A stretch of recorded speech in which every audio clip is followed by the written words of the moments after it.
I really wanted to hold off as long as possible without announcing anything, just out of principle, just to see if it was possible and just sort of be sort of strict on not dropping any matches, any hints, or any clues. Fan base is just so huge and respectful that they like support the dudes going away and being like, come on, do something. Cool as It's like, that. cool. Yeah, the numbers both of them got. Drugs and alcohol annual year.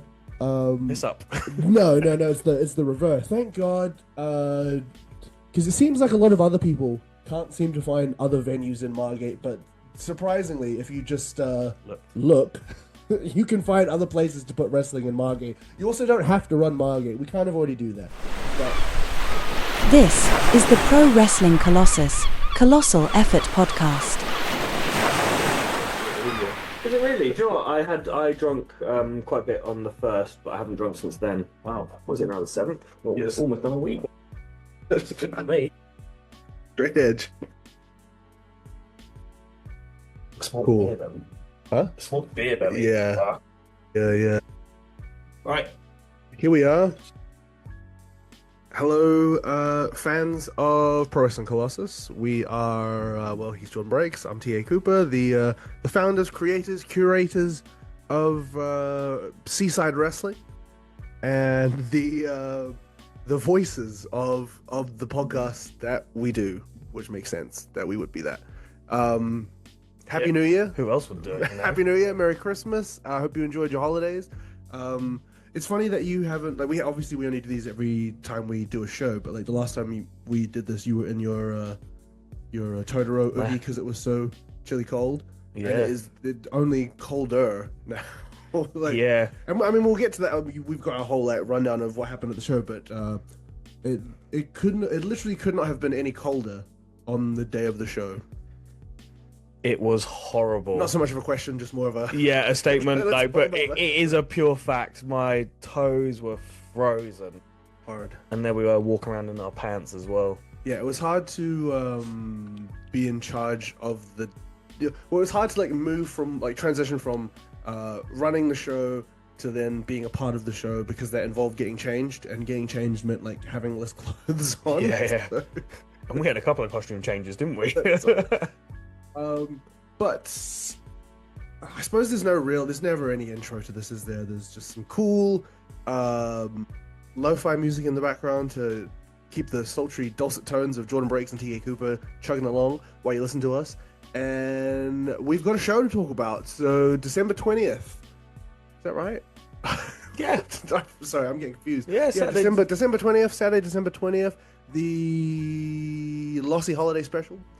And how special was it, Jordan? It was so special. It was just so special. It was an exclusive 100 fans only that got to come to this show.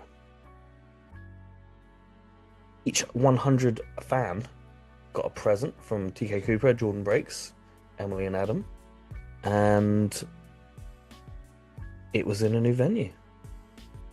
I say new venue. It was in our training unit. So I guess we should talk about why that happened, Right. If it matters. We've done it once. We did our last show after Christmas, right? In what got affectionately called the Gooch of Christmas. And the reason we would do that is because people are bored of Christmas by that point. Yeah, Everyone's around. Everyone wants. Sorry, to you're wrestling. trying to set me up for something, and I honestly don't know what the punchline is. No, there's no punchline. Just literally, we wanted to do after Christmas. We couldn't. Just the way the years, the way the weeks, the days fell. Yeah. Like Christmas was at the end of the week. By the time the day we would want to run the show, like further enough away from Christmas, people were back at work. Yeah, we back had to being considered busy. doing. Well, we pretty much considered doing every day of that next week, right? Before.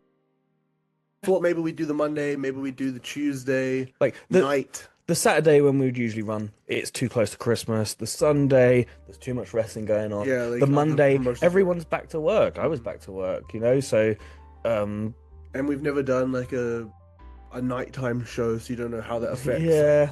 the draw, the ticket sales, etc. Like, how's that? Can people get from London to Margate from the afternoon to the evening. Like, were they going to get caught in like the Thanet, whatever is it? Right. Yeah, in that exactly. way? So there was almost a conversation of whether we do a wrestling show just because it just wasn't going to work, right? A little bit of an ego thing. Like, do we want to do it just because we want to do it? Yeah. Like, do we need to find a space for it? Like, is it like necessary? I suppose, like, in the grand scheme of things, nothing is ever necessary. It's just whether or not you put value into it. I felt like coming out of the previous show, we'd done an awesome show. Yeah. So many people enjoyed it. It would have been a shame not to have ended the year without doing another one. Put a Christmas hat on. Yeah. Which is why we kind of went back to our stomping grounds. We ended up at the Thanet Pro Wrestling Training Unit. Thank you, by the way. You're welcome. And we put on a show for 100 people. Yeah, it was cool to make that happen. Yeah, so it wasn't so I say the sell, but I don't mean this. I mean it, but I don't mean it in terms of, like, the sell of the show this time was there's only 100 tickets, where like the last show there was over 200 people. So obviously, by definition of, if you want to come to the show, you have to get a ticket. Like, you have to get a ticket immediately, and we want you to be there, but also we're not going to make any sort of like not because we don't want to, but like just because the room is only so big, so we literally cannot comfortably fit any more than 100 people in that room. It would have been warmer if we had maybe said it was 200 exclusive. Maybe. But that's the point. There was no sell this time. We wanted to give Margate a good wrestling show. Not no benefit to us, but it was 100 people. So we know that we can get 200 people now. So it was purely just it would be a nice thing to do for wrestling. You're welcome, wrestling. That was the point, right? So like and this kind of is like totally out of our hands, like whether it would or wouldn't,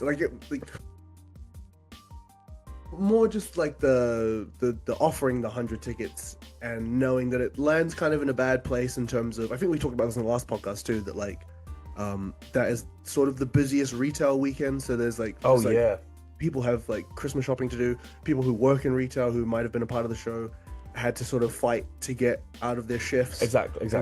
Like, be on the wrestling show as well. So there's a lot of like hoops, a lot of extra hoops to jump through that we wouldn't have had to deal with last year. Because it's the Saturday before Christmas. Of course, everyone's out shopping and busy and doing stuff. So the combination of a risk for us. Yeah. So combination of, do people want to come and spend like 3 or 4 hours at the wrestling show rather than do or know that they have time to do their other like Christmas essentials on other days, like maybe like they're already out of office by then, so they can do it on Monday, Tuesday, so that's fine. But like all of these sort of variables that we had to take into account in the hopes that we might sell 100 tickets, which we did, and then sold that without announcing any of the matches, which I was really like I really wanted to hold off as long as possible without announcing anything, just out of principle, just to see if it was possible, and just sort of be sort of strict on not dropping any matches, any hints or any clues, and just keep pumping like, we're doing the show, please come see it.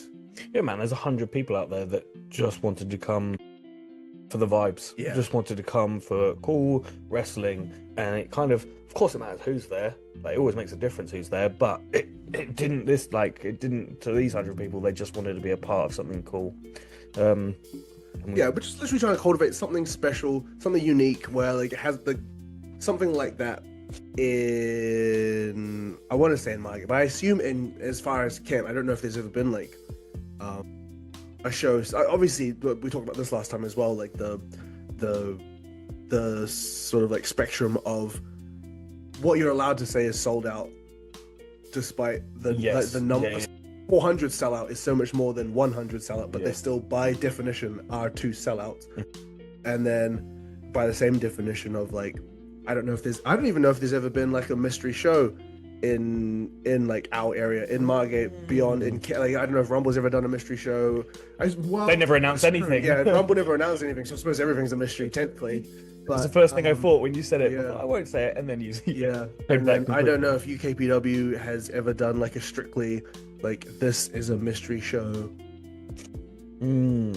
I suppose at the very least that like Rumble gets like disqualified is that Rumble just like it's just a cyclical roster, so it's like you don't know what matches you're going to get, but you probably know all of the people who are going to be on the show. You can guarantee it's XXX, and all these people are on the poster anyway. The poster is the same town to town to town. Yeah. So like at least if we were ever in future to advertise a mystery show, there would actually be a crumb of mystery and intrigue, because we might. Like now you've seen we have like you relative to the people, not you. Yeah. You've seen now we have access to some fun famous friends. So if you're good, if you keep buying your tickets, we'll keep bringing in cool people for you to see get beaten up by Jordan. But yeah, I don't want to go too much on it. I just wanted to point out how like I don't know how other companies do marketing, and then I wasn't really sure how we could do it either, you know, like in terms of promoting the thing that's like, come to the thing, but I don't want to tell you the matches because I want to prove that we can sell 100 tickets by not announcing anything. But I need you to like, I can't put your bank details on the thing so I can make you buy the tickets, but I need you to buy the tickets just so I can be right.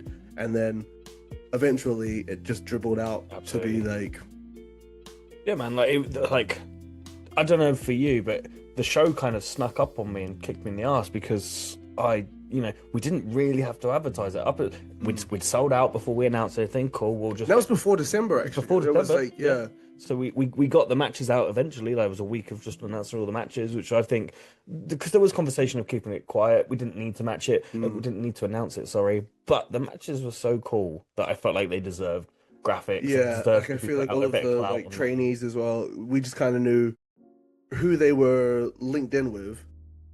It would mean a lot to them to be able to promote it for themselves. Again, not to promote it to sell any tickets because we sold them all, but just purely for their own like benefit of being like, I'm wrestling these guys. Oh, yeah. So I felt like it was the easiest we've ever put a card together as well. Yeah, it did really just fall into place. Like all the matches made sense. And then, yeah, even like what you said, like we didn't poster, we didn't flyer, because we'd already like sold everything. No, so when it was like, oh, the show's this weekend, I'm like, what? I haven't done anything. It was kind of like the lead up was kind of effortless, which was pretty good. And then the only, I mean, this is not like at all relevant at all, but like the night before the show, I was in Germany with Koga, doing a show with Mambo as well. So we were traveling together. Like we, where was it? It was in Hanover. So like, I flew from. Because it honestly doesn't really matter. Whatever. It was just the coming. It was the traveling back that's important. Mm-hmm. So like we got stuck on the train just in the middle of nowhere in Germany because our train got delayed, and then that changed our arrival time to where we were supposed to get. And then when we got there, the like airport shuttle was closed.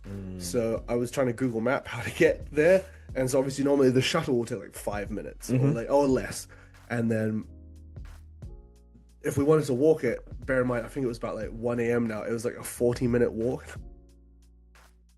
Incidentally, and I guess this must happen all the time. It must just be normal. There was a taxi rank like a couple hundred meters down the road. So like eventually it was like, oh, this is the obvious answer. Right. And then they took us to the airport hotel. And then I think we got in about like 2-ish. To then, I think we had to be up by 5 to catch the flight at like 6:30 or something. So we were back in England, I think like 7:30. So then, you're a machine. So then we got back to Margate like 10 o'clock, and then I had asked Emily to make me and Koga like lunch because we'd just been like basically like on the road. Where like we would have had so much more. There would have been like a break between like that seems like one long day sort of thing now because of the sort of delay with the train. But if we had gotten back with no issues, I think we would have got back before midnight, had like a whole like night's enough of a night's worth of a sleep, then come home and then like it never works like that. But like, it just ended up being like basically from 1 a.m. in Germany until the end of the show was just one like really really long day. So you could tell. Koga was like over it by the time. Yeah. Like he was like so ready to go home. And then he had to go sit in a bloody freezing cold training Yeah, school. poor guy. Poor guy. Thank you. Nice one, bud. We'll have you back. We'll have you back. We promise. Yeah, go on. Segue into a calendar. No good segue to that. It's so unnatural. I feel like you got calendars and they're really cool. Where are they? How was that? Look at this. So to be fair, like we say that running the show is effortless, but like we're still always trying to find cool ways to improve the show, improve the experience, and just create more out of the Lossy. I'm gonna call it a brand, but I've never called it a brand in my life until this a second. And so in doing that, I mean, it's kind of worth pointing this out as well, right? Yeah, sure. I'm sure you filmed some cool stuff that's going to go out, but like, Dad's had these made. It goes around. The micro. It's not gonna fit that. It's not gonna fit that, but it goes around the microphone, and like, when the footage comes out, you'll see Jack announcing, Yeah. and he'll be like, what a cool thing! Like, just to create a bit more of an identity, and we had some calendars made. So if you were here for our last podcast, which again, if you were just a listener of the podcast, not a viewer of the podcast, this is not going to be for you.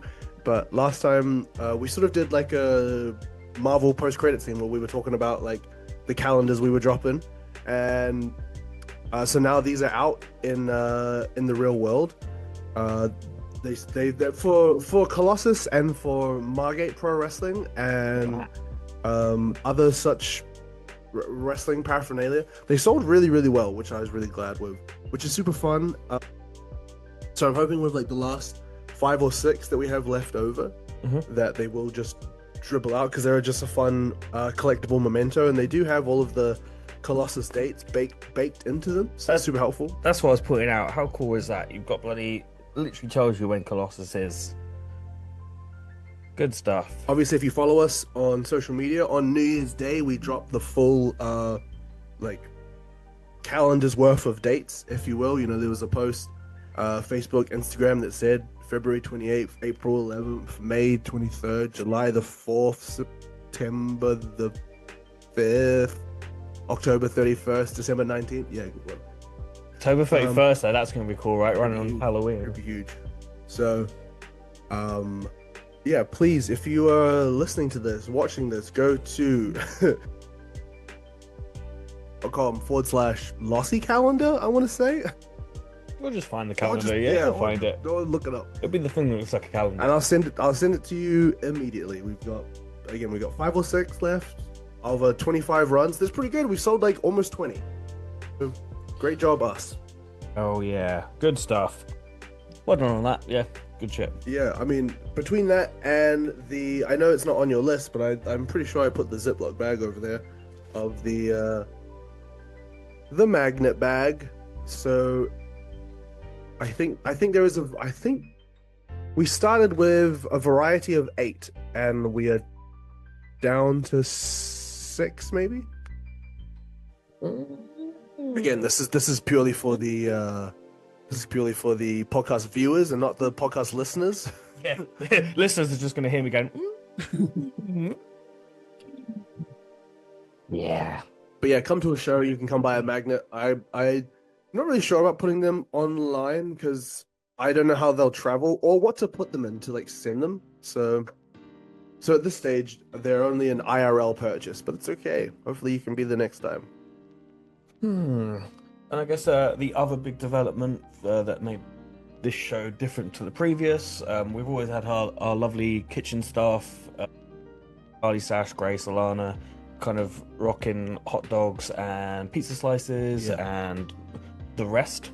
Today they just did the rest because we got physically incapable of doing it because the TPW kitchenette doesn't have a hob or an oven. It just doesn't have the capabilities or facilities because like even like just turning the tap to run a glass of water, you're standing there for 10 minutes waiting for that glass to fill up, you know. Microwave though. Could we have done microwave hot dogs? Would that have been yum? Is that I've done It would not have been yum. It would have been possible. It's very Weatherspoons. Yeah, because I was considering getting Grace's mum to cook some pizzas and bring them down. But actually, in the end, I mean, you tell the story because I think she messaged you.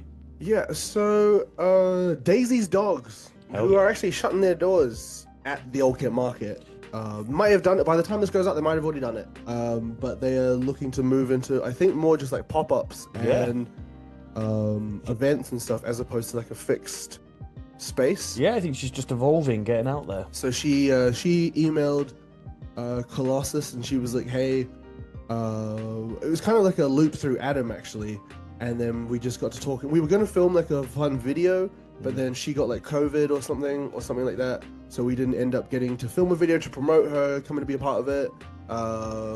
Fingers crossed we can still. Hell yeah, I'm sure it'll happen in the future. Yeah, in the future to put that together. But she was like, "Hey, I really, is there any chance?" And I was like, "You're not gonna believe it.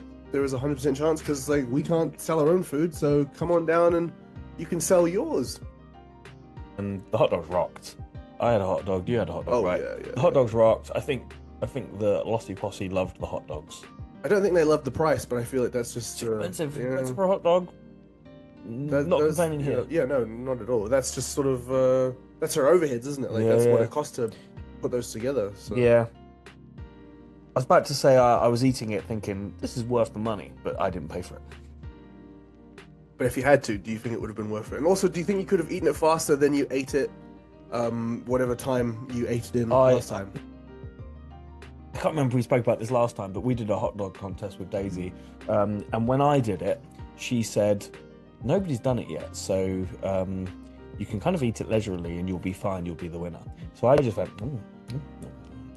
just very, very slowly, very, I paid for my hot dog, I just wanted to enjoy it. Got on the leaderboard, and every other came down, and just kept beating the time, and fair play, Ben McDonald. I'm sure we've spoken about this, but Ben McDonald is now the world record holder for fastest hot dog eater, right? And he beat some dude who's like, his whole like TikTok thing is I eat food real fast. So,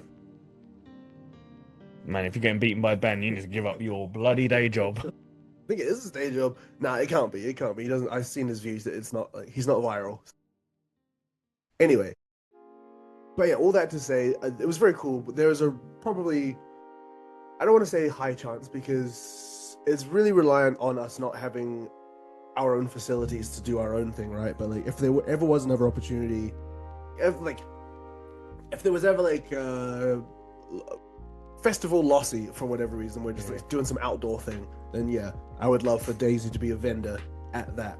Or if we go back to TPW, for whatever reason, to do another like 100 club at TPW, then yeah, for sure she can come down and sell some dogs.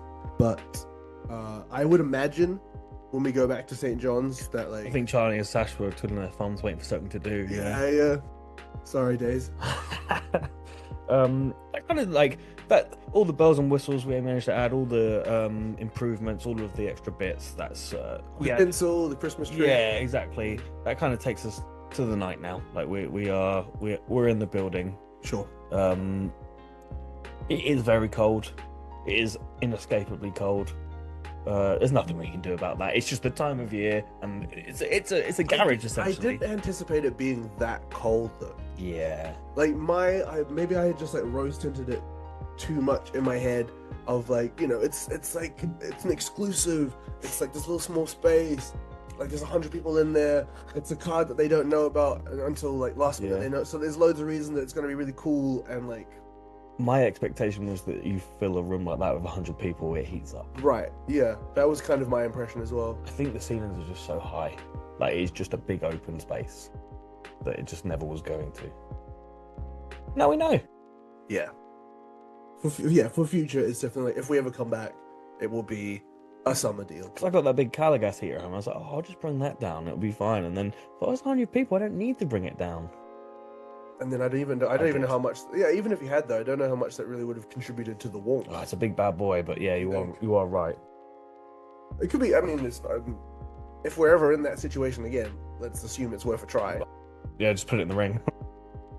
But equally, I think just trying to do a show in TPW during winter. We'll never do that again. No, I'm like summer maybe if we need to, if we can. But if we need a supplemental show, then why not? But equally, it just I think we obviously put on an awesome show. Everyone rocked that was a part of it. Everyone did their bit. All the bells and whistles, all the tinsel, all the trees, but like it just was hard to really enjoy. Yeah, it was hard to get past it, right? Like, it was just a lot of people. Mind you, everyone who came, I think, kind of. Well, no, they just came in the clothes they came in and just didn't take them off. If that makes, normally you'd come to a show and then you take your jacket off, and you get a bit comfy, and then get on with it. But like, because it's just so cold, they came in like 10 layers and just stayed in 10 layers and watched the show like, boo, 0 or 0. Like, it just didn't. Like the atmosphere didn't get to the levels that it normally is for a Colossus, because like people just couldn't get past the cold, and I think I'm upset that that's the case, but like, what can we do? We know. Yeah, the alternative was not doing a show. Yeah, we need to do these experiments, and we can afford to do these experiments now. So I think it's fine. 100% worth it. Was it necessarily like 10 out of 10 Colossus show like they always are? Probably not. Was it like a disaster? No. Was it not a disaster? So it's just one of those like take it in your stride sort of things. The main benefit is we didn't lose any money. Like ultimately, like I think it ran down all of the what's the word? Not savings, but like it definitely ran down the Colossus pot all the way down. We have like the reserves to make it all back in February. Which we will. I think we've covered pre-show. Doors are open. I'm Santa, you're an elf. Everyone is greeted by Santa and the elf. And then we anything to talk about unless we just get to the matches, right? Well, because the only other thing that's like worth introducing, and I don't know who this needs to be told to, so at the last show you had to fix a bunch of some people said they had front row but they didn't have front row, and then we had to put more front row because there was something like that. I don't know. That almost your story. That almost happens every time, I think. So my fix was, and I thought I'd explain this to everybody, was that I bought this stamp. Yes. So, and it's like a custom, like it's got it's literally a Pro Wrestling Colossus stamp, and it's like so we can distinguish between who does and doesn't have front row. And then it just wasn't getting used, and I don't even know if it got used in the end. It did in the end, yeah. Like I was sure I had passed on all this information, and then it just wasn't being put into practice, and I just thought, like, why? That's the thing with show day, though. Like, you could. There are so many little things running around in our heads that we know to do because we've just been a part of this and know how a show runs now, and been a part of wrestling. We know how wrestling runs. Show day, there is not enough minutes in the day, not enough seconds in the day to get that. Yeah, the amount of like to-do lists we have to like now compartmentalize for like. Does the door need a to-do list where it's like, does the door have the door list? Does the door list have the extra guest list / like people who've said they're gonna pay on the door names? Doesn't need the stamp. Does the stamp need to be explained? Yeah.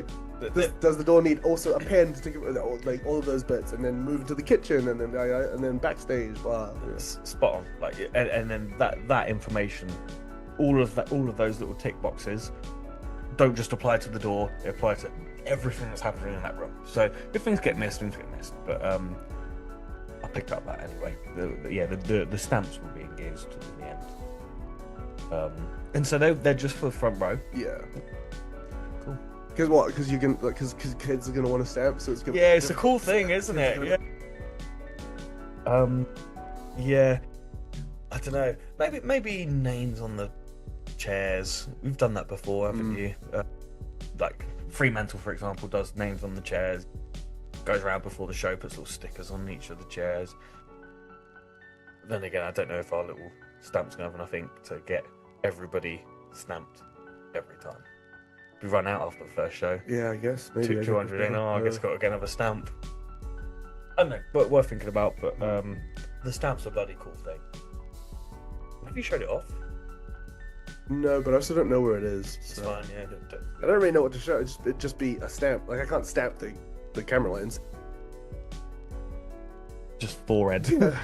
See, but but I also think just with the way that like the only physical way we could let people in, there wasn't like a natural like funnel in the same way that like St. John's has the doors and you come through there. So like with the shutter, It's a big shutter. it's just Right. okay. So you just walk in.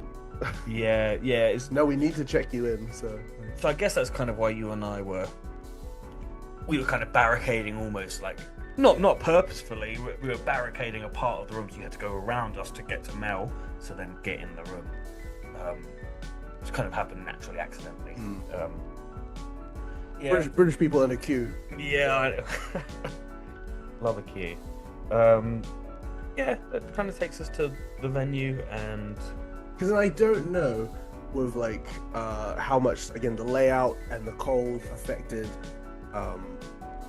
our sort of like the normal processes that happen at St. John's where like people sort out their seat, then I don't know, I haven't like stood at the curtain and watched the play out, but like I assume people go to their seat, they sort out their stuff, then they go to the shop, they buy food, they buy a drink, they buy like a calendar. So I don't know if because we had no choice, like splitting Daisy, so now like food is kind of strictly with Daisy, and then any other bits and bobs are with Charlie and Sash. yeah. So like you kind of have like if you don't want to go to merch, you just want to go to food, then you'll only go to food, as Right. opposed to our normal setup is it's like a All in all-in-one stop shop. So you're there like, oh, I'll just get a drink and I'll just get a bit of pizza, but I'll get a magnet, yeah. Or I'll get a poster or whatever, but like that doesn't happen in that situation because like you don't have to go. It's true, and like also in that temperature, no one's drinking. But we did sell teas and coffees and mulled wine and puck spheres and all sorts. But yeah, our best seller at a Lossy show is a can of beer, a can of Lossy, and nobody wants to drink a Lossy in that cold. So yeah, actually, we're maybe missing out on those little opportunities because it's too cold. Yeah. No, only such a specific problem. Which I would imagine Daisy probably like cashed in on. Again, not intentionally. It's just because it's freezing cold. You want hot food, Yeah, I mean that's what she was there for. right? Good stuff. Hated the bloody lights though in that venue. Oh yeah, no. Like even like watching the footage back now. I wasn't sure about in real life, but no, I didn't like it at the time either. Just like I don't know why the default lighting in TPW is blue. Like why it isn't white. So SJ Randall has a whole setup of lights. I think somebody's done it for him and he's bought a few himself. It's well impressive. Like if it's all programmed, it's a lot of stuff going on. We obviously don't have the capabilities or abilities to program it, so we just kind of had a colour. And the options were blue, yellow, green, and red, maybe. Uh-huh. And blue is the most neutral in that it looked it almost looked white in person, and just it doesn't translate over to camera at all, does it? Because I've thought in the past, so like TPW kind of does it on their own now, but we used to sort of have a hand in putting together the showcases, which was like more of an opportunity for the trainees to kind of practice in front of a crowd what they would have learned in the last like block of 6 weeks. Mm-hmm. And since TPW moved to the new unit last year, and then once they got all the lights plugged in, I noticed that when people do entrances, there just was no light on. Number one, there was no light on the entrance, so that you'd come out into darkness. And then number two, all of the sort of like flashing lights just came across like school disco. So it didn't like. That's just my opinion. I don't know whether or not that's right. It does. It can't be right or wrong. It's literally my opinion. So shut up. So I didn't really like that. So that's why I had asked. And it was again because I was like the day you went to sort that out was the night before the show, and the night before the show I was in Germany. So like it was a lot of like I couldn't be there. I had to just ask you like, can you do this, Yeah, this, and this? Night before show was basically, well, yeah, probably turn up, just work out how many chairs we had, work out where to put them, where to put the merch and the shop, and where Daisy's going to go, and where get the tree up and do some rapping. I think we did some rapping together at training, didn't we? Yeah, that's true. It was just like working out all the logistics, I guess. And yeah, one of those logistics was trying to figure out the bloody lighting situation. Because ideally, and I think lighting man Chris, who does TPW's lights, says he wants to get a spotlight, which is no good to us until he's got it. But like, just something so you can see people walking in, and I guess the result was turn the light on over the entrance. That was it. Easy. Sorted. And then just the static light. Yeah, it worked fine. Yeah. Like, I guess, like, my dream setup based on what we saw now is that we could have had an additional light of the same light over the ring, so it would have just been a plain. Yes. Like, I don't know if that's there is no light above the ring. So no, just the way the beams run. Yeah. There isn't. Yeah. Move the ring, I guess. Yes. Move the walls. That takes us to the card, right? It's everything I can think of that happened. Nothing exciting worth mentioning. Once I gave up on being upset with the lighting, I was like, well, start the show, I guess. Yeah, I was too cold to care at that point. So, first match, Alex Aces versus Big Ben McDonald versus Koga. What a match.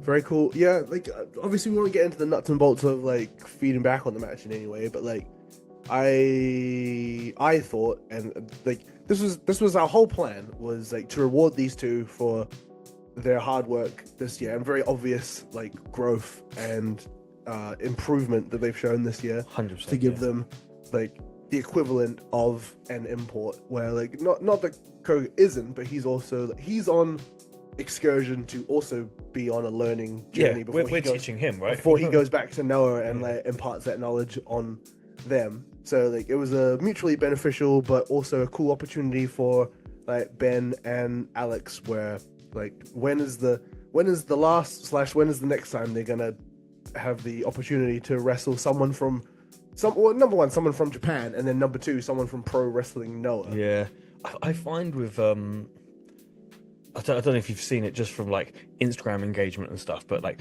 when the Japanese like when they come over and they do the like all the Noah guys, I can't remember the last one was Ozawa, yeah, the reach they have on, like they are proper famous, right? Either they are famous or just their affiliation with Noah is just immediately like the fan base is just so huge and respectful that they like support the dudes going away and being like, come on, do something. Support is that, cool. Yeah. The numbers both of them got, and then just for the numbers are so huge that one of those people, a couple of those people from Japan, probably checked out Alex Aces and Ben, if he had a bloody Instagram. Yeah, Alex Aces, sort it out, man. Get an Instagram. Bloody hell. Just get a fake account and just. We can only get you over so much. But however, some of them probably checked out Big Ben McDonald. With any luck, yeah. And probably thought, oh, this guy's cool. I mean, especially when you think that like Will Cruz has just done a couple of Noah tours. Yeah. So like it's not out of the realm of a big like super heavyweight white man to be in Noah. Yeah, so what a cool situation for Ben and Alex Aces to be in. Just to rub shoulders with someone shoot famous and probably get a few eyes on them that they want. That's the thing where like Koga isn't famous yet. But like both like Inamura and Ozawa have gone back to Noah, and like in the last year, well like Inamura's champ right now, and he I think he took the belt off of Ozawa, who became the champ as soon as he went back. This is a real like not tradition, but it has very clearly happened both times that they've sent this person away to like specify and learn a little bit away from Noah, and then they've come back and been like, okay, we're gonna make you the man. You would think, based off of that, that like the natural progression for Koga when he goes back is to become the GHC champion. Wherever he does or doesn't, who's to say? But like, he is such a nice man and such a good wrestler that I think it would be like it wouldn't be a surprise to me if he did end up like being top of the card. Perfect. But for that journey to like sort of segue through Colossus and to have like a part of his like trajectory to the top be, oh, I did that, the triple threat in Margate versus Alex Aces and Big Country Ben McDonald one time would be such a funny, like, in the same sort of way that like the interaction with Chris Oak and Michael Oku was just a thing on the trajectory of Michael Oku going to Death Before Dishonor, like Ring of Honor pay-per-view. Yeah. Rubbing shoulders with Chris Oak and little what's the kid called? What? Zach Angel. Zach That you're Angels. talking about? Yeah. Such stars as. Such stars, yeah. So cool. Match rocked. Really nothing to say. We should get it out as soon as possible. Yeah, no, look forward to watching that when it goes online. Again, I wonder if the views will just be astronomical because it's like, yes, because Koga's in it. I mean, just to put like the ceasefire match he had with Nico, like the views on that compared to all the other not ceasefire, Ichiban, the other Ichiban matches from the same night, the views in comparison and nothing. Like thousands versus like maybe 100. Like he just shoot famous, man. And so yeah, Fair enough. do good for okay. In that case, I guess we're just gonna put Koga on all the shows until he goes back to Japan. Yeah, we gotta cash in. Oh no, easy. Good match. Cool. That takes us to tag team match. Tag team match, which I thought was just such an interesting concept, an interesting development for the characters of Buck and Zaki Centric to kind of be paired up with some pros that I feel would hopefully, and I guess this is the whole point, bring something out of them. Yeah. Because up until now, our whole thing has been put them against a pro to bring them up, but like kind of partnering up with not a manager, but like a guide, I guess. Yeah. Like definitely not intentionally, but it's sort of like NXT season 1 when they had like pros and rookies, where it was like a game show. Yeah, I hadn't thought about that until now, but yeah, absolutely. Neither had I. Zaki Centric with Bobos. Really cool look. I think they like just naturally look and feel like a cool. Yeah, they already immediately feel like a team. Yeah. I mean, Lots wouldn't we say that? I feel like we would say that it was our idea. Yeah, innit? Yeah. Yeah, and like Pro Bells is just personality in the ring, like vocalness. I feel like the way that she comes across is how Zach wants to be. Yes. So, not that he needs to necessarily copy her, but hopefully she will. She pulls that out. Yeah. Just he'll do his version of it. Yeah. The way that she is, hopefully he meets that energy. Is what my kind of hope was. Yeah. And then same with Buck. Buck is a badass. Buck is emanating a badass. Okay.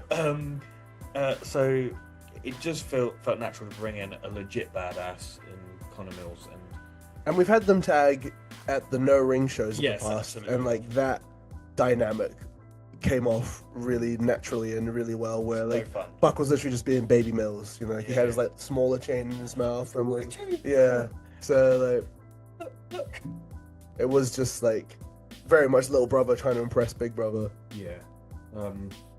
Cool dynamic, which is fine. No complaints.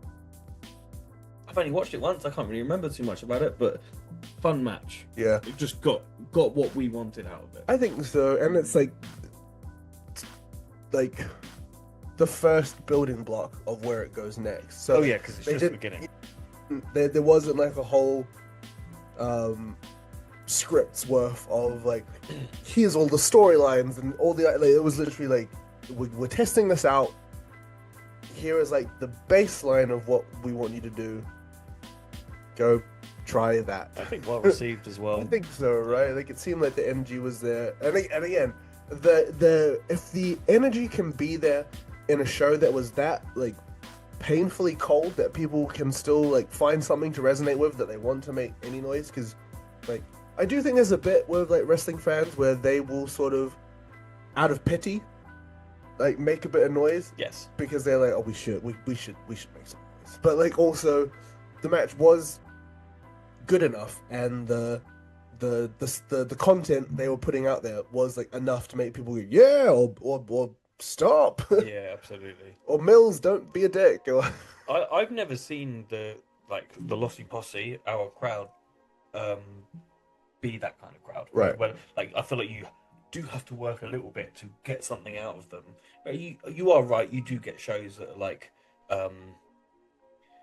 maybe most of the audience is made up of wrestling trainees, or it's family that kind of know their role and know how to play along. And that's not ours are just people from Margate. Like, I genuinely don't think that's...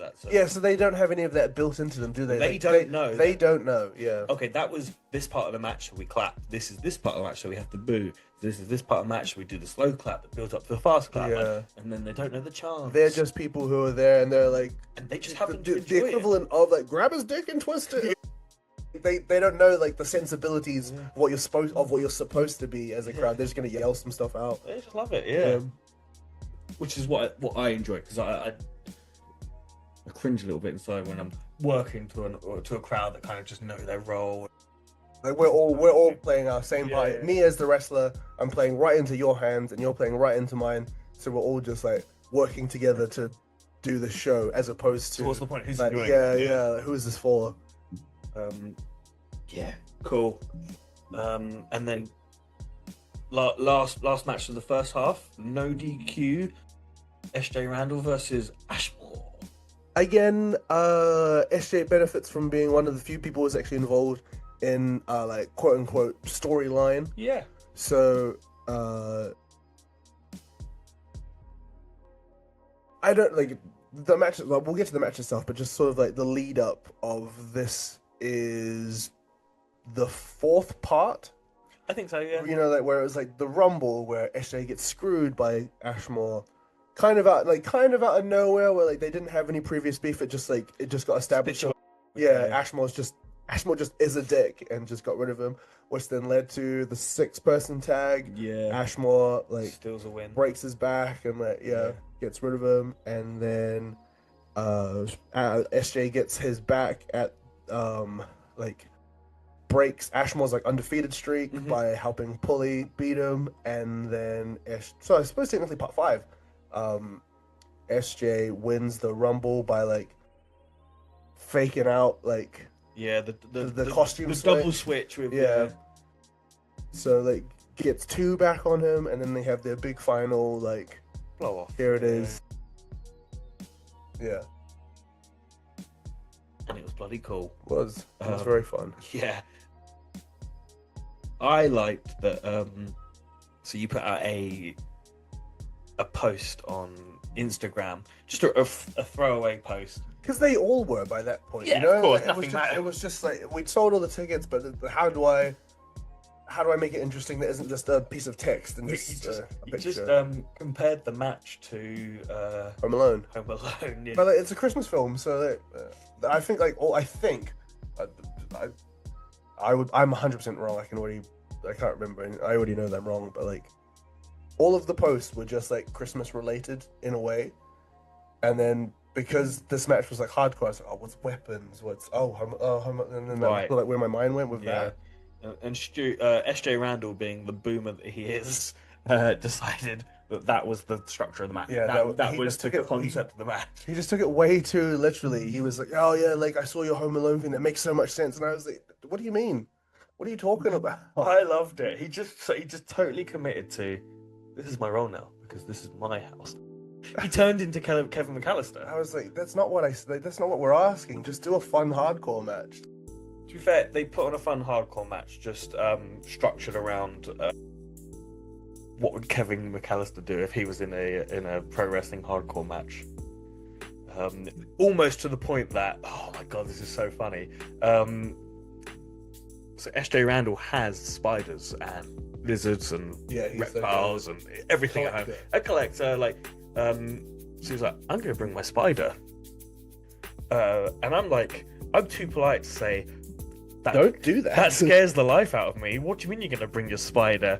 He said, and I did say that in the end. And he says, sorry. Just to be clear, I'm not like talking trash about SJ Randall only on here. I did say it to his face. Yeah. Don't do that. Yeah. You don't need to do that. But he was like, it's very docile. Like it won't do anything. I was just like, it really does terrify me that this tarantula, because I think he puts Buzz's tarantula on the villain's face, right? I can't remember. It's been a month since I watched Home Alone. And then he screams, and that would have been hilarious in the match. But my like danger zone warning, like I feel like this spider's going to crawl off. What if it did? Yeah, and like maybe someone's going to stamp on it, which is going to terrify all the kids. Like I just go to all the worst scenarios of what's going to happen. And so he says, okay, so option 1 is spider. Option 2 is I'll just bring the snake. It's okay. It'll just sit in a bag for the whole show. It's again very docile. I'll just get it out and wrap it around him. He'll scream. Okay. So option 2 is bring the snake.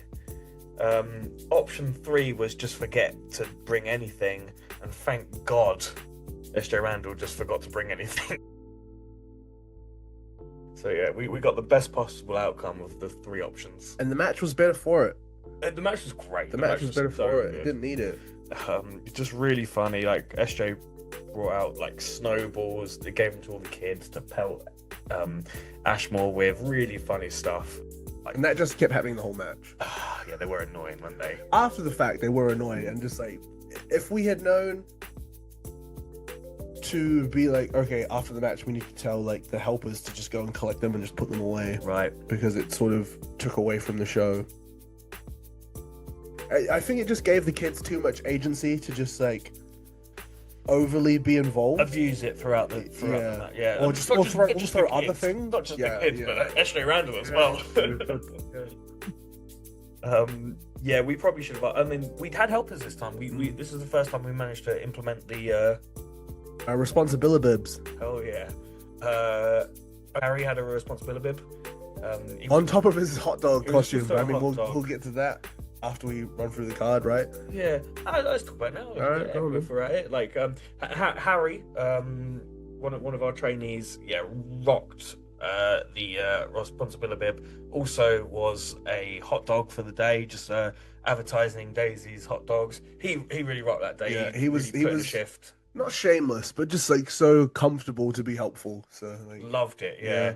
So it's nice to be able to have good trainees that can just muck in, get involved, and want to work. We had Yolanda, we had Fabio as well. yeah. But I suppose those were the 3 that Those stood are, I mean, out. and those are the jobs that arguably like they are shit. They just are. Like, they objectively are lame. You don't want to do that stuff, but like helping gets you remembered as being helpful, so that you get higher up the pecking order of when it comes to like, for whatever reason at the next show, you break your leg. Mhm. Someone like, can we get someone to fill in? Obviously not to the same level, It but would be like, Fabio, wouldn't it? Or Right. it would be OG Harry. Like Yeah. someone will step in for us, and I guess that's what wrestling's about, isn't it? It's just about trying to be remembered, trying to have people remember you as being helpful, as being useful, as being good, and like we will now use OG Harry, right? Like somewhere yeah, we'll down put the the line. Og on the Og, card. Og Harry, and That's gotta go there. Fabio as well. Like you just, yeah, it's not that you have to earn your keep, but it doesn't help, does it? It doesn't hurt. Yeah.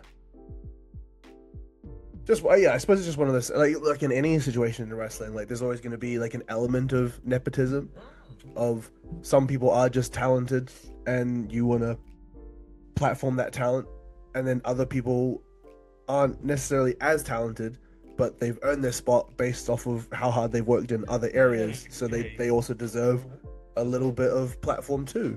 So speaking of platform, Pulley Adams, Oh, yeah. Alexander Ruff. Wow, we have given that kid a platform.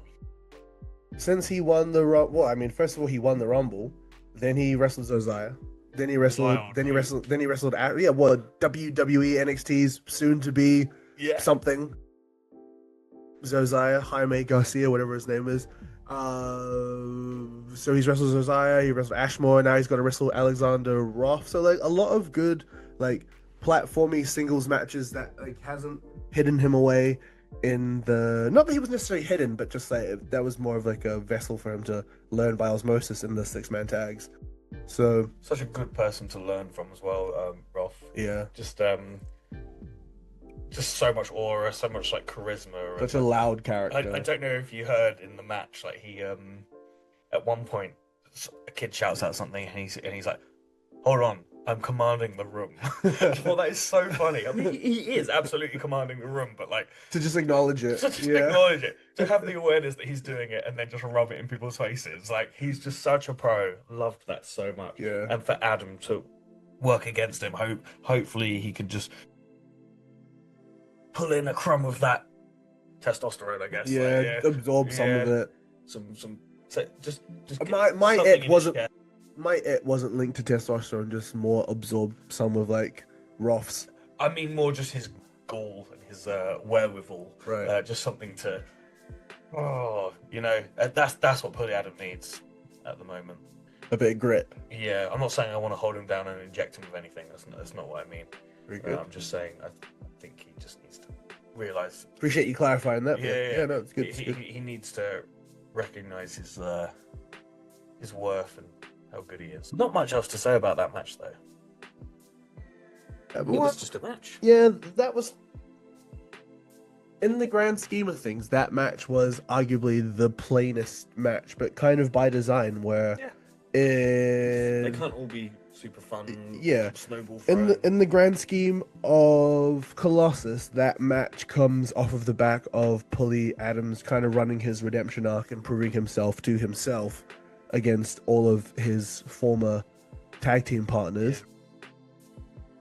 And equally, it needs to just be like a straight match so that Pulley Adams can just learn to wrestle somebody as good as Roth and sort of, again, like learn that, get that experience, and also hopefully that like osmosis improvement by just purely being in the orbit of Alexander Roth and wrestling him for 15 minutes, that he just gets better without, there's no need for any gimmicks. I just need Pulley Adams to get better. Yeah, I think he will as well. I don't know if Pully Adams is now traveling all around the country, right? He's not really necessarily stationed in Margate anymore. We'll still have him. He's still our trainee, and he will always be. But Unless he's in the car and he says otherwise. yeah. What do you mean? It was and I will bleep this because it's. Oh no! funny. Don't say it. Because you figured out who I'm talking about. Yeah. We don't want to bury anyone. I said I was gonna bleep it. I love that so much. What was I saying? Yeah, he's training everywhere. He's training with New Wave. He's training with Pursuit. Yeah, he'll only get great. If he doesn't, what a waste of time. Well, literally, as we record this, I know that he is having a 1-to-1 with Wild Boar.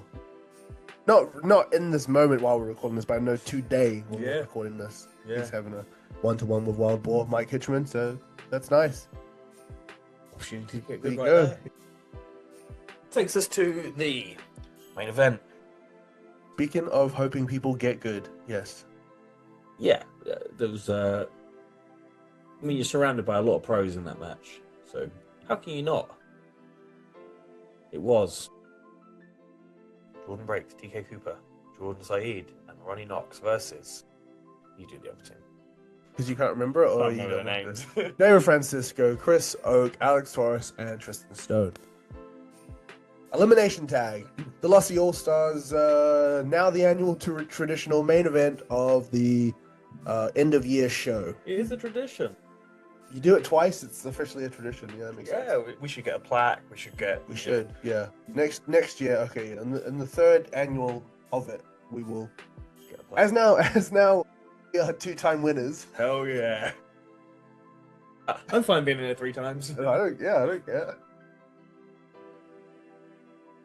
Yeah, kind of. I guess the goal of this match was to surround Chris Oak, Chris Stone, Alex Torres with All wrestlers, right? And a little bit of throw them in the deep end because there's a lot to ask Oh my of. God, You know, it's so deep end. it's a complicated match and Yeah. an 8-person elimination tag team match where you have to like find an instance where you can showcase yourself, find an instance where you can showcase your team, and remember the bits you're involved in, remember the bits that you're not involved in, so you can remember the bits that come before the bits you're involved in, and then also be there for any additional bits that you might be like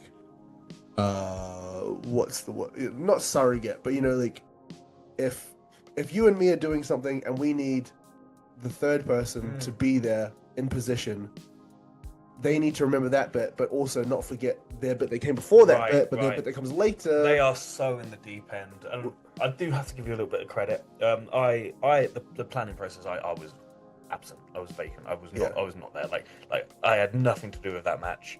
I had like 2 30-second bits, which I blew out my arse on because it was just so cold. I couldn't believe it.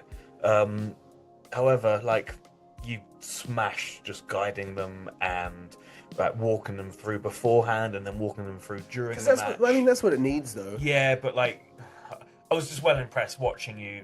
Like, although I was busy, I could see that it was going on and just how you were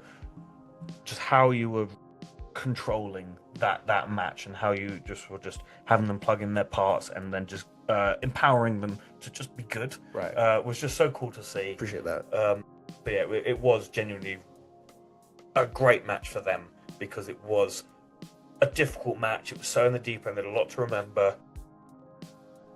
I genuinely think they smashed it. It was a really fun match. Because I do think, and this is just more of a nitpicky, but like I can't do anything about it because it is what like the atmosphere was not the same as the first one, but I don't think it's necessarily a case of the sequel is never as good as the original. It was the situation. It was the situation A year ago.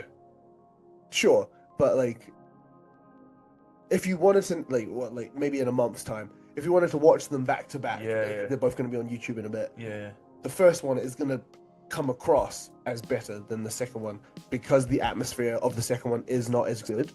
Yeah, by that point, everyone's toes were frozen. Yeah. They are not sick of it, but like, we all want to. Kind of sitting through it politely because they paid to be there. Yeah. Yeah. And I assume are enjoying it because it is fun, but also it's just too cold, man. Yeah. They're basically sitting outside. Yeah, entirely in the 20th of January. Yeah. So it's also December, but I like where your head's going. My head's in January at the moment, sorry. In the 20th of December.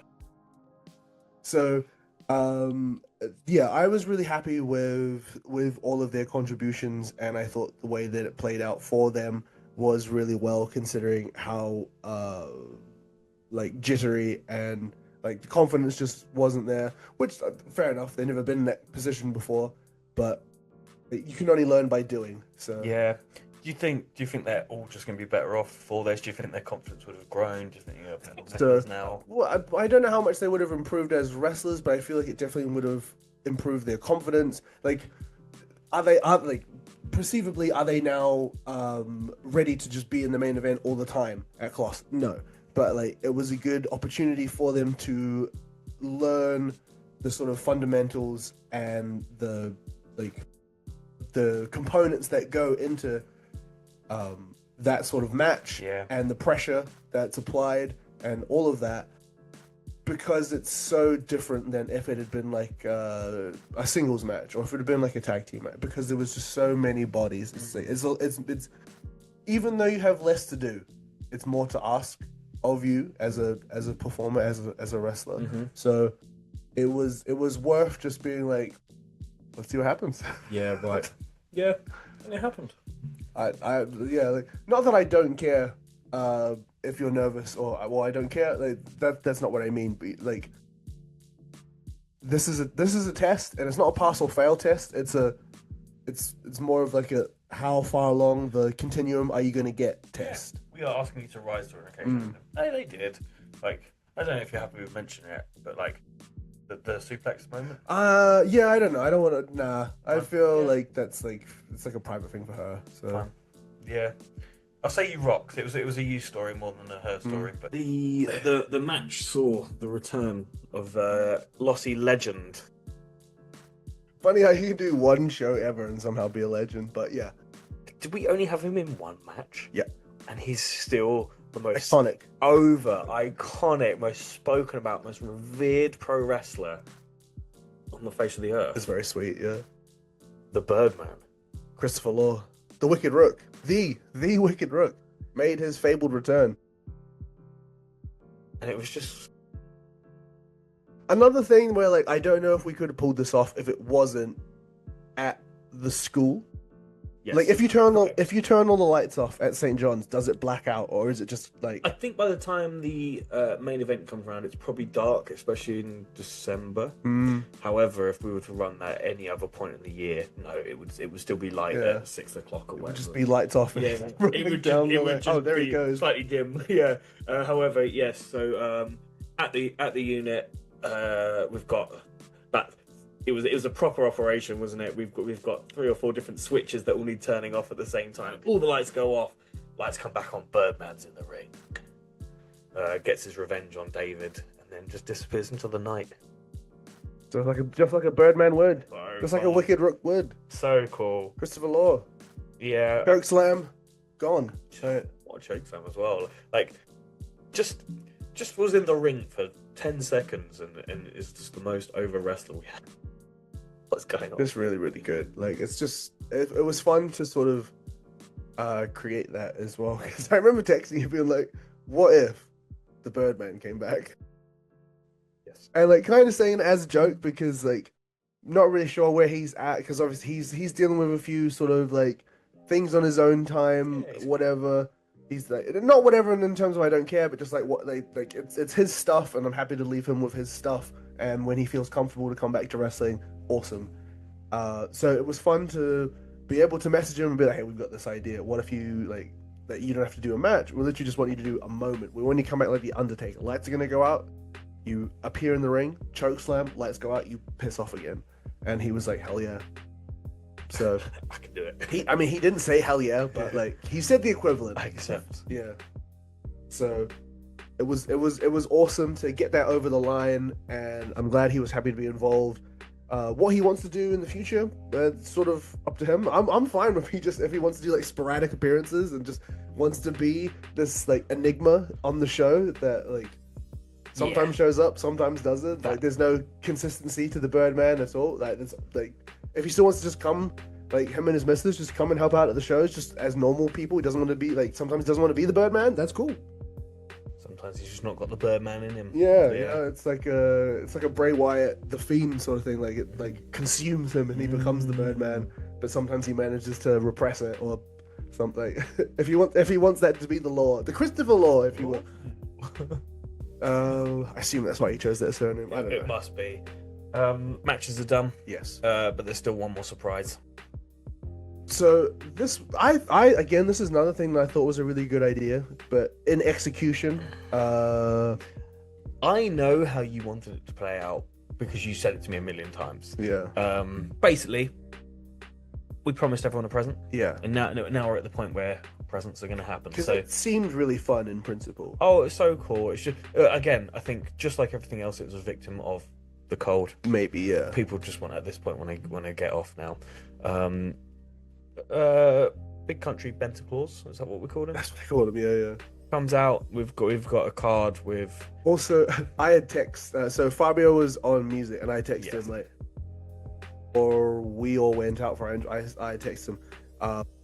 When I am doing my speech, can you please prepare, whatever that Darkness song is? I'm just like It's Christmas time. I was like, I can't. Don't let the bells something. Something I think the song is called Christmas Time, and then in the brackets That's it, it's called like Don't let the bells something. It's not important. Yeah, no one cares. Darkness. But basically, it was like the villains did their entrance, and I text Fabio and just biffed my phone, and then the match. So I didn't know if Fabio had read it or seen it. And I was like, please prepare this. And then Ronnie Knox wins, but like, yes. And then I was like, all right, can we please have Big Country Benta Claus? And then thank God. I was at. Obviously, I had to go to the sound desk to prepare the lights, so I was like helping him look for that. Oh, I see. If we had communicated, I would have told you yes. That, Oh, thank okay. God, it's Way, it's all okay. way funnier to find out in the moment. Yeah. Like, yes, the song. So he yeah. comes out, he's got a big fat, so he didn't have a Santa sack, he had a big fat stack of envelopes. What those envelopes were Christmas cards for all of the ticket holders, ticket purchasers, ticketers, whatever. The people who bought tickets. People with a tenner. Right. Or more, because like there were people buying like group tickets. Oh yeah, of So course, it was like implied they were receiving one on behalf of the group. Yeah, I mean all of the tickets were handwritten, so it was to blah blah and family, or blah blah and friends, depending on if we knew who you were bringing. Noticeably though, when the show finished, people just left. Mm-hmm.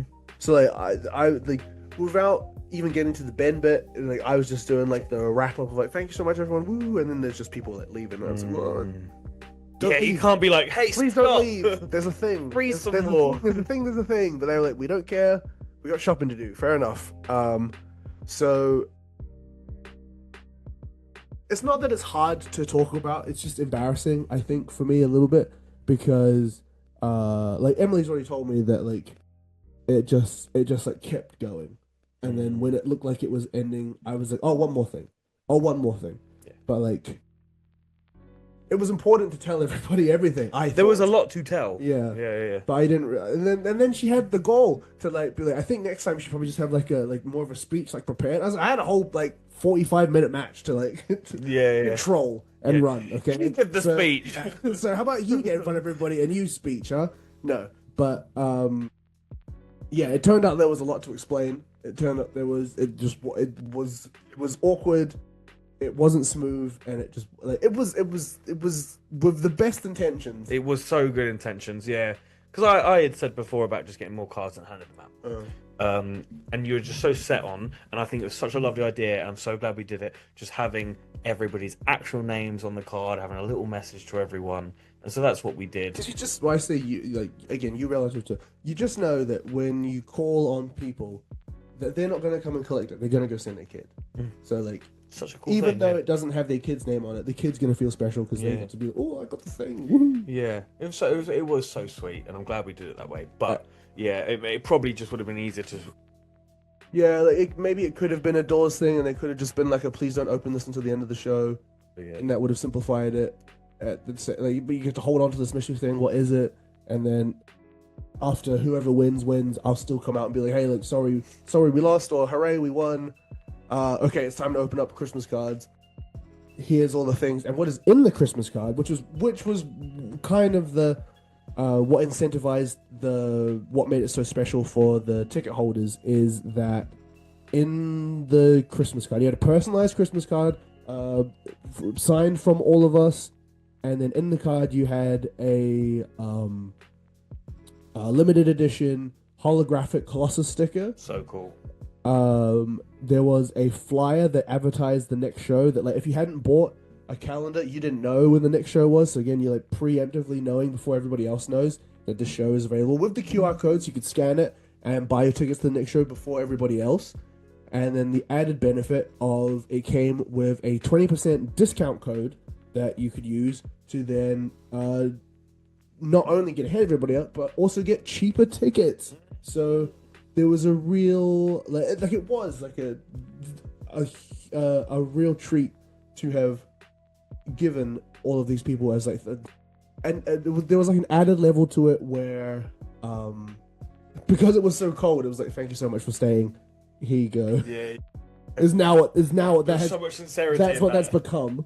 But it was just meant to be like thank you so much for supporting Colossus this year. See you at the next one. Yeah. Here's like 20% off. Yeah, because So- there was so many cards that didn't end up going out. Yeah.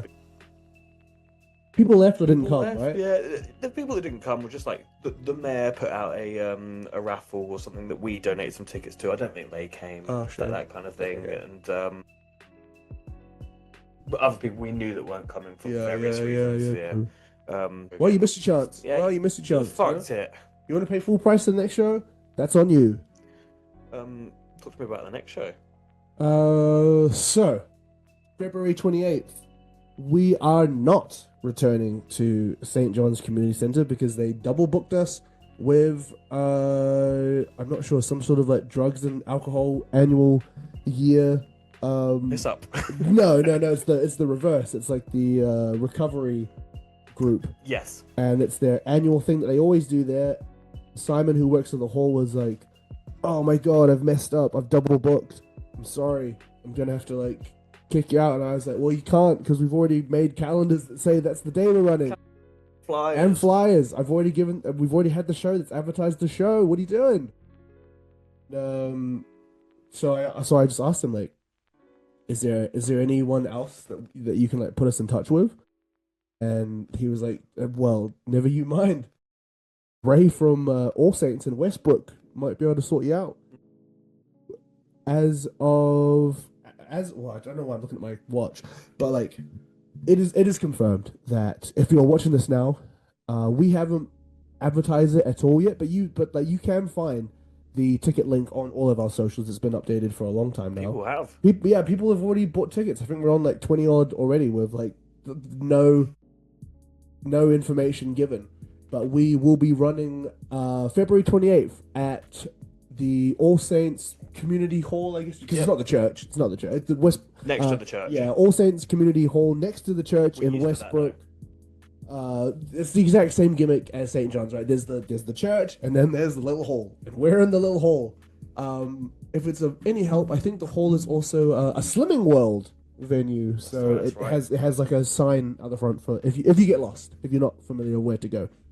So that's where we're going. Thank God, because it seems like a lot of other people can't seem to find other venues in Margate, but surprisingly, if you just look, you can find other places to put wrestling in Margate. You also don't have to run Margate. We kind of already do that, but that's by the by. Okay, that's all I gotta say for that. We don't have any secret fun people coming to the show. In terms of what the card is going to be, I also don't have any rumor or innuendo or. I've got ideas, but nothing. Nothing for you. Nothing for you. I should say I genuinely think the new venue is going to be super cool. Very exciting thing. It's in such a good location. It's like it's near Hartsdown School. It's near like the Hartsdown Leisure Centre. It's closer to the station. It's so close to the station. Literally on the way from the station, you can stop into Shakespeare's pub, have a pint, and then walk around the corner. It's then stop at what's it? Ales of the Unexpected. Yes. Yeah, if they're open, they've got a weird like opening times. There's a little cafe there, Westbrook Cafe. Like there's so much to do on that tiny little walk. There's also a Tesco on the corner. Like just fish and chips. It's such a cool location. I'm so excited. I think it's going to do good. I think it's equal size to St. John's as well. So I would anticipate same sort of atmosphere that we're used to here with the Lossy Posse. But it's a new year, so I guess we'll see. Like, I don't want to leave St. John's, and I feel like a lot of the dates that we do have booked in with St. John's, I'll be looking forward to going back. But in terms of February 28th, it's a new frontier. We're trying some new stuff. Oh yeah. Same with Punk Pizza and Power Drivers 3. January 30th, we're at Hoff's downstairs basement in Margate. It should be really fun. And then the next day we are in Folkestone, going out of town. Oh yeah. Again, we're trying new things. God forbid people try new things. The first but not the last going out of town. Very excited. Yeah. Should be very good. I've heard, and I imagine this is the case because like everything we have done, everything Rodent Promotions has done, is mostly Margate based. But that currently, Margate has sold better than Folkestone at the Mo. Even though I think Folkestone might be more of a sort of like target demo for like what Punk Pizza and Power Drivers is. So if you know anyone, or if you are someone in the Folkestone area or nearby Folkestone, come down to Punk Pizza and Power Drivers 3 because it's gonna be crazy. Like it's the standard setup, it's always gonna be 3 bands, 3 matches. But I feel like we've had more of a chat about what the matches could be for Punk Pizza and Power Drivers than we have had for what could be the card for February 28th. Absolutely, yeah. Yeah, that's It's kind of easier because it's just like, what's the stupidest thing we can come up it's with? more fun, Yeah. like, to come up with just the silliest scenarios, and like we couldn't do that for a Colossus show. Yeah. Um, it's Within not, reason, we yeah, could. yeah, within reason. Like it's just a certain like a level of you can almost push the boundaries a little bit more. There's you can suspend. Yeah, but the- more suspension of disbelief. Yeah. like and so like of course we want to just dig into that more.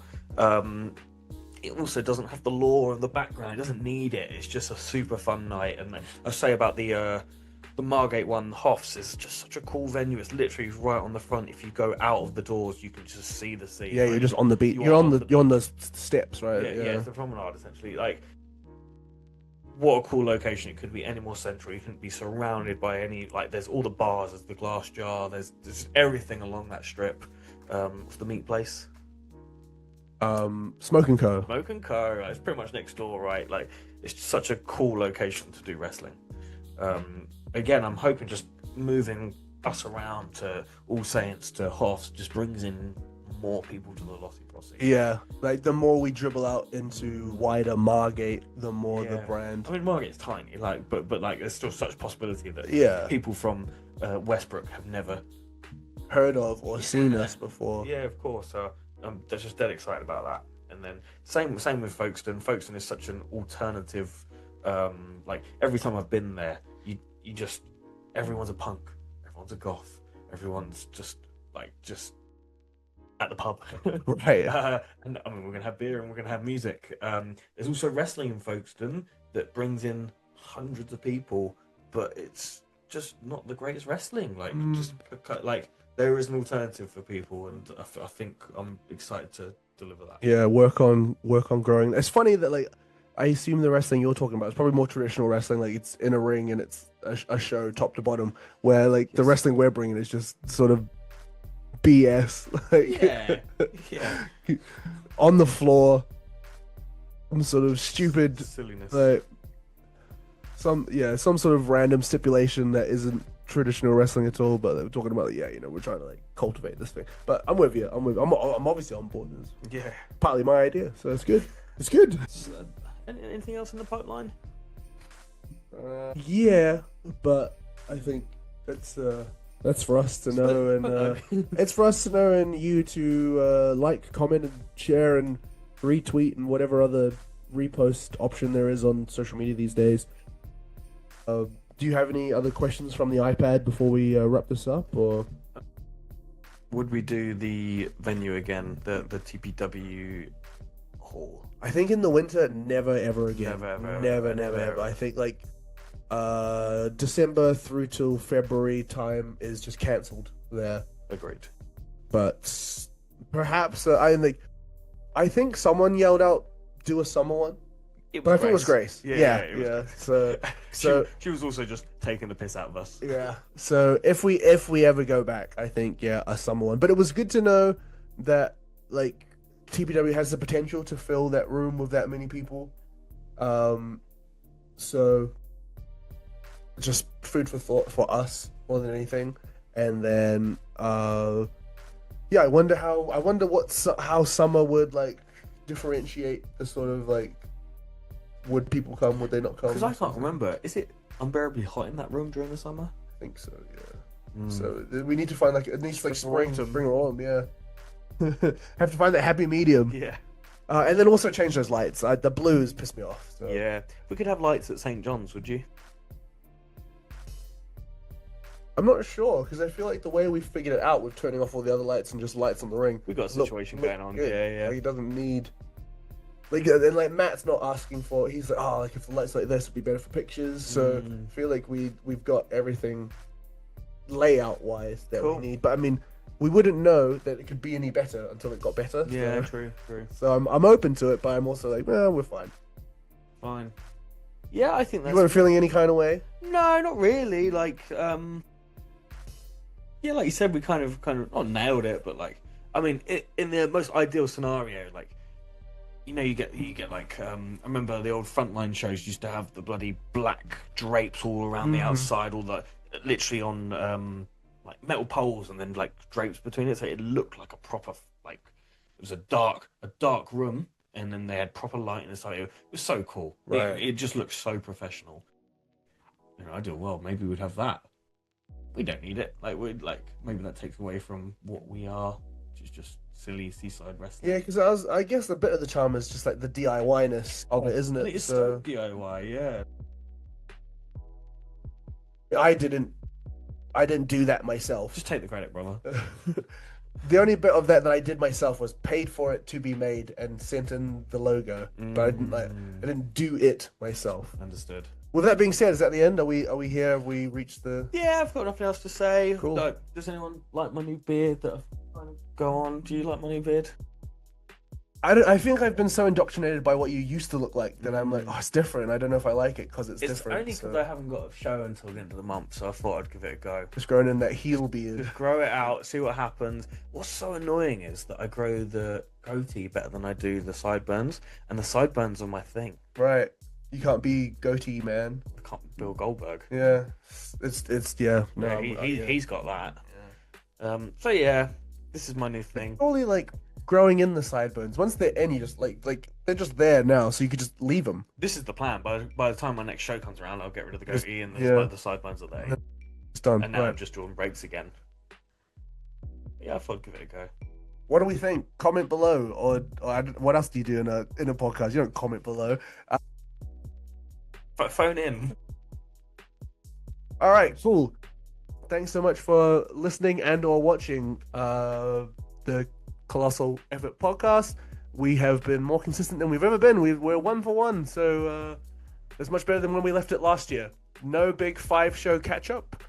We'll see you February 28th, hopefully. If you're listening to this, if you're within the sound of my voice, please come to All Saints, Westbrook, Margate, February 28th to see insert wrestlers.